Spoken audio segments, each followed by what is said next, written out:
Hello student, CG board class 10 के exam तो खत्म हो गए हैं, लेकिन दिमाग में एक नया टेंशन शुरू हो गया है ना। सर 11th में आखिर कौन सा सब्जेक्ट ले। अगर आप थोड़ा सा भी कंफ्यूज हैं कि साइंस यानी पीसीएम या पीसीबी आपके लिए सही है या नहीं, तो टेंशन बिल्कुल छोड़ दीजिए। आज की इस वीडियो में आपका ये सबसे बड़ा डाउट हमेशा के लिए क्लियर होने वाला है। तो चलिए शुरू करते हैं। My name is Harish Chauhan और स्वागत है आप सभी का सुपर 7 एकेडमी पर। सबसे पहले बात करते हैं कि आखिर साइंस किसको चूज करना चाहिए, किसको लेना चाहिए। अगर आप में ये बातें हैं तो साइंस आपके लिए है। फर्स्ट, सब्जेक्ट में इंटरेस्ट। आपका सब्जेक्ट में इंटरेस्ट है, कौन से सब्जेक्ट में। अगर क्लास 10th में आपको मैथ्स और साइंस पढ़ने में एकदम मज़ा आता था, तो मैथ्स लेके आप क्लास 11th में कौन से ग्रुप में जा सकते हैं, पीसीएम वाले ग्रुप में जा सकते हैं। और अगर साइंस में इंटरेस्ट है, बायो आपको अच्छा लगता है, तो आप पीसीबी वाले ग्रुप में जा सकते हैं। कब? जब आपका इंटरेस्ट रहा है क्लास 10th में। दूसरी बात, अगर आपकी चीज़ें, आपके कंसेप्ट एग्जाम क्लियर हैं, है ना, मैथ्स और साइंस में, तो आपको बिल्कुल से ये स्ट्रीम चूज करना चाहिए। और तीसरी और सबसे इंपॉर्टेंट बात, आपको साइंस और मैथ्स को पढ़ने में मज़ा आना चाहिए और साथ में आपकी इच्छा होनी चाहिए, है ना। अगर आपको बोरियत लगता है इन चीज़ों में, तो बिल्कुल भी आपको ये वाला स्ट्रीम चूज नहीं करना है। अब चलते हैं दूसरी बात, क्यूरियोसिटी, जानने की इच्छा। हमेशा अगर आपके दिमाग में ये चीज़ें चलती हैं कि भाई क्यों और कैसे, हर चीज़ के पीछे, हर लॉजिक के पीछे अगर आप ये क्वेश्चन पूछ रहे हैं कि आखिर ये क्यों होता है और कैसे होता है, तो बिल्कुल से आपको साइंस स्ट्रीम चूज करना चाहिए, है ना। अगर आपको मशीन, ह्यूमन बॉडी, नेचर, इनके पीछे का लॉजिक जानना है, इनके पीछे घुस के क्या लॉजिक होती है एकदम डीप में स्टडी करना है, तो आपके लिए ये स्ट्रीम बिल्कुल से है, ठीक है। और साइंस के क्वेश्चन अगर आपको चाहिए, जो भी क्वेश्चन आपने देखे हैं, जो भी आपको पढ़ाया गया, उनके पीछे के आंसर, डीप आंसर्स कि आखिर कैसे होता है और क्या होता है और क्यों होता है, अगर दिमाग में ये चीज़ें घूमते रहती है, तो ये स्ट्रीम आपके लिए है। तीसरी बात, अगर आप तैयार हैं हार्डवर्क के लिए, ठीक है। साइंस कहीं ना कहीं बाकी बचे दो स्ट्रीम से हार्ड पड़ता है। हार्ड पड़ता है मतलब इसके बाद आपको पत्थर नहीं तोड़ने, यहाँ पे याद रखिएगा।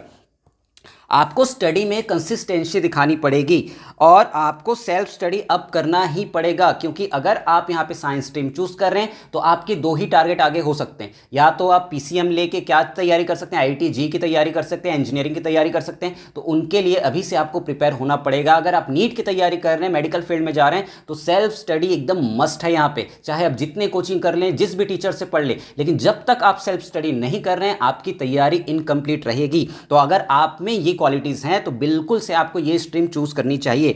तीसरी बात, ये आपके लिए है। अगर आपके अंदर ये क्वालिटी है कि आप सेल्फ स्टडी कर रहे हैं और मेहनत करने को तैयार हैं, तो ये स्ट्रीम आपके लिए है, सिर्फ आपके लिए। समझ में आया। चौथी चीज, अगर आपके अंदर प्रॉब्लम सॉल्विंग वाला माइंडसेट है, आप किसी भी चीज के पीछे पड़ के उसको सॉल्व करने वाला माइंडसेट रखते हैं, तो ये स्ट्रीम आपके लिए है। कैलकुलेशन करना पसंद है, ठीक है, नए नए लॉजिकल प्रॉब्लम को सॉल्व करना पसंद है, तो आप इस स्ट्रीम में बहुत ज़्यादा एक्सेल करेंगे। एक्सेल करने का मतलब आपको इस स्ट्रीम में बहुत ज़्यादा कामयाबी मिलेगी। तो आई होप कि आपको ये क्लियर हो गया कि किसको ये स्ट्रीम लेना चाहिए, किसको ये स्ट्रीम चूज करना चाहिए। चलिए आगे बढ़ते हैं। अब आते हैं हम इसके फायदों पर। साइंस स्ट्रीम लेने के कुछ ऐसे यूनिक बेनिफिट्स हैं जो किसी और स्ट्रीम में आपको बिल्कुल नहीं मिलेंगे, और यही चीज़ इसको सबसे अलग बनाती है। तो सबसे पहला चीज़ जो आपको यहाँ पे मिलेगा वो है फ्लेक्सिबिलिटी। ऑप्शंस हमेशा ओपन रहेंगे, ठीक है, सबसे बड़ा फायदा है ये।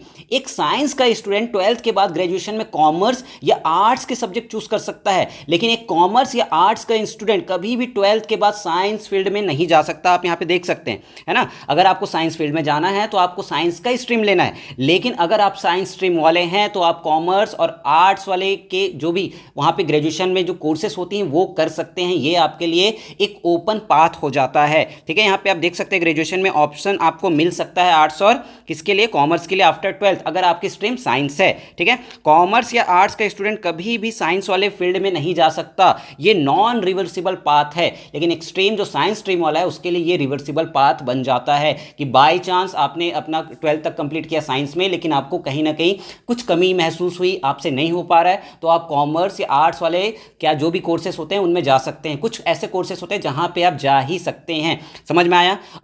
अब मूव करते हैं हमारे दूसरे बड़े फायदे पे, जो कि है आपका logical thinking.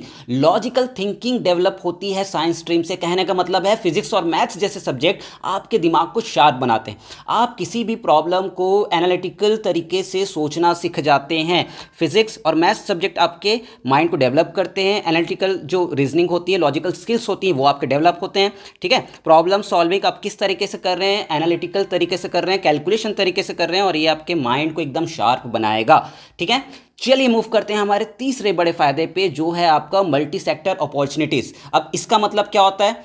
Multi sector opportunities का मतलब होता है साइंस लेने का मतलब सिर्फ आप डॉक्टर या इंजीनियर नहीं बन रहे, है ना, याद रखिएगा। इसका मतलब ये नहीं होता कि सिर्फ आप डॉक्टर बन रहे हैं या इंजीनियर बन रहे हैं। इसके साथ ही आपको आजकल, आज की डेट पे जो सबसे ज़्यादा स्कोप जो सेक्टर आपको प्रोवाइड करा रहा है, चाहे वो आईटी सेक्टर हो गया, आईटी सेक्टर आपको पता है ना, आईटी सेक्टर हो गया, कोडिंग हो गया, इनमें आप जा सकते हैं। आप एडवांस रिसर्च वाले कोर्सेज करके इस फील्ड में जा सकते हैं, और डेटा एनालिटिक्स में आप बहुत ज़्यादा ग्रोथ कर सकते हैं। साइंस स्टूडेंट को हमेशा इसमें क्या मिलती है? प्रायोरिटी मिलती है। आजकल आपको पता होगा एआई का ज़माना है ना, आर्टिफिशियल इंटेलिजेंस एकदम ऊंचाइयां छू रहा है। तो यहाँ कोई कॉमर्स या आर्ट वाला स्टूडेंट नहीं जाता है, यहाँ कौन से जाते हैं? साइंस स्ट्रीम वाले स्टूडेंट जाते हैं, क्योंकि आपकी थिंकिंग कैसे हो गई है? एकदम लॉजिकल हो गई है। तो ऐसे ही लोगों की वहां पे जरूरत पड़ती है। Is it clear to everyone? चलिए अब बात करते हैं आज के सबसे बड़े इंपॉर्टेंट पॉइंट पे, फ्यूचर स्कोप। क्लास 12th के बाद आपके पास क्या क्या रास्ते खुलेंगे? तो सबसे पहले बात, क्लास 12th के बाद अगर आप पीसीएम चूज कर रहे हैं तो उसके बारे में बात करेंगे, और उसके बाद अगर आप चूज कर रहे हैं पीसीबी, बायोलॉजी ले रहे हैं, तो उस पर क्या रास्ते खुलेंगे, कौन से अपॉर्चुनिटीज, कौन से स्कोप आपको मिलने वाले हैं। तो सबसे पहले बात करते हैं पीसीएम की। तो सबसे जो पहली चीज है ना, जो लोग पीसीएम करने के बाद प्रेफरेंस में लाते हैं, वो है आपका इंजीनियरिंग। ठीक है, इंजीनियरिंग में दो तरीके के कोर्स होते हैं, या तो बीटेक आप कर सकते हैं या बी कर सकते हैं। ठीक है, और इसमें कई सारे ब्रांचेस होते हैं, जैसे मैकेनिकल हो गया, कंप्यूटर साइंस हो गया, सिविल हो गया, आईटी हो गया, ईटीएनटी हो गया, इलेक्ट्रॉनिक्स हो गया। इलेक्ट्रॉनिक्स तो जनरली आजकल नहीं हो रहा है, ईटीएनटी पे कन्वर्ट हो चुका है। सीएस आपको पता होगा, कंप्यूटर साइंस। ठीक है, अगर आप हिस्ट्री निकाल के देखेंगे तो आईआईटी में सबसे पहला जो ब्रांच फिलअप होता है या भर जाता है, वो सीएस का ही है। क्यों? क्योंकि सीएस लेके लोग फॉरेन के सपने देखते हैं। जनरली सीएस निकालते हैं आईआईटी से, और ये जॉब करते हैं कहाँ पे? फॉरेन पे। इसलिए ये सबसे जल्दी फिलअप होने वाला ब्रांच है। और जनरली जो बॉयज होते हैं वो मैकेनिकल को प्रीफर करते हैं, गर्ल्स जो होती हैं सिविल पे भी जाती हैं, है ना, सिविल पे बॉयज या गर्ल्स दोनों होती हैं। आईटी पे आजकल बहुत ज़्यादा स्कोप है, ये सेक्टर बहुत ग्रोथ कर रहा है, तो लोग आईटी भी आजकल चूज़ कर रहे हैं। ठीक है, कंप्यूटर साइंस लेके आप कोडिंग बहुत अच्छे से सीख सकते हैं। एआई के थ्रू आप चीज़ों को क्या कर सकते हैं, वहाँ पे डेवलप कर सकते हैं। बहुत सारे अपॉर्चुनिटीज़ आपको मिलेंगे, कब? जब आप करेंगे इंजीनियरिंग। ठीक है, ये सबसे कोर चीज़ होती है अगर आप पीसीएम यहाँ पे ले रहे हैं तो। दूसरी बड़ी चीज़, कई लोगों का सपना होता है डिफेंस में जाने का, है ना, तो एनडीए में अगर आपको जाना है तो भाई आप कॉमर्स या आर्ट लेके कभी भी नहीं जा सकते, याद रखिएगा इस चीज़ को, है ना। अगर आर्मी या नेवी या एयरफोर्स में आपको ऑफिसर बनना है तो पीसीएम एक स्ट्रॉन्ग बेस है आपके लिए। समझ में आया? क्लियर है सबको? दूसरी चीज, चलो ये तो दूसरी होगी, तीसरी चीज के बारे में बात करते हैं हम, आर्किटेक्चर, जिसको बी आर्किटेक्चर बोला जाता है ना, या एविएशन। एविएशन क्या होता है, अब यहाँ पे बात करते हैं। कमर्शियल पायलट अगर आपको बनना है या बिल्डिंग्स डिजाइन करनी है तो आपके पास यही एक चॉइस है, साइंस स्ट्रीम। ठीक है, और उसमें भी कौन सा ऑप्शन लेना है आपको?